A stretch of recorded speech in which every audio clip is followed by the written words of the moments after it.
So it was a little thought bubble of mine. How clever of me. But now I just remembered it like last minute. But here's how to figure out the point that crosses the x-asymptote. It's this number right here. It's this outer number. When this out oh, it didn't change colors, but it's this outer number, this 2. So that means from it goes up to it goes up 2 on the new graph.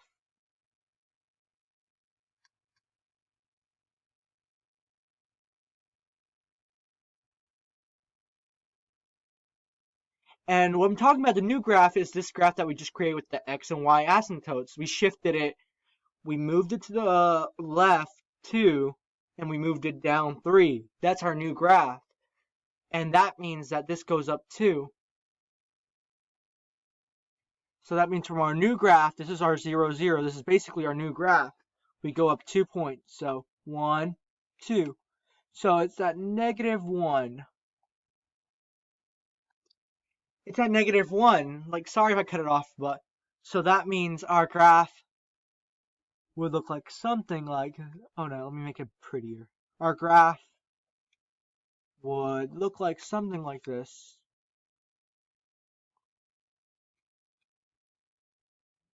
And we said that point is at -1 because we, according to the new graph, oh, it didn't cross it. Let me make that better. It crosses it like that, and that's how you do it.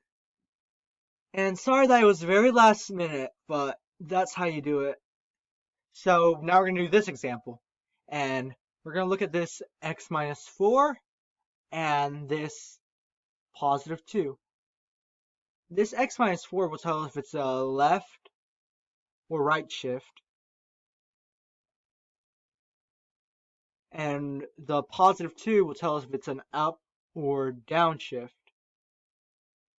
And the x minus 4, when it's negative, it moves it to the right.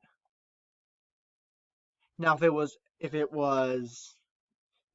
x plus 4, we would have moved it to the left. That's something very important to remember, so keep that in mind. Now, basically, the positive 2, if you remember this from quadratics, it's the y, it means that it goes up or down, so that means positive 2 is up. It's just up. It goes up. Now if it was negative, let me change colors. Now if it was just -2, it would go down. And let me keep this in. Now let's remove these and now that means we can create our asymptotes. There are two different asymptotes: our x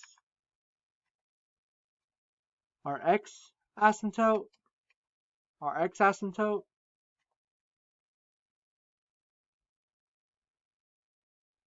and our y asymptote. I'm just gonna put it y a s y m p. And basically what this means is we set that 2 up for our y asymptote, so that means it's up to 1 right there.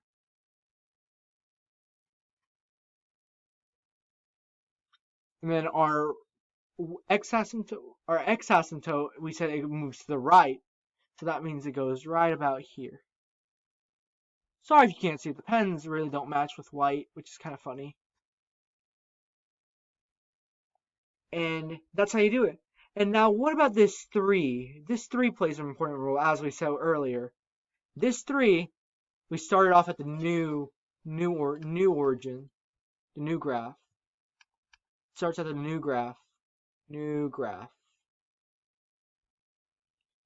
our new graph is this x asymptote and y asymptote we create, so this is technically our new point.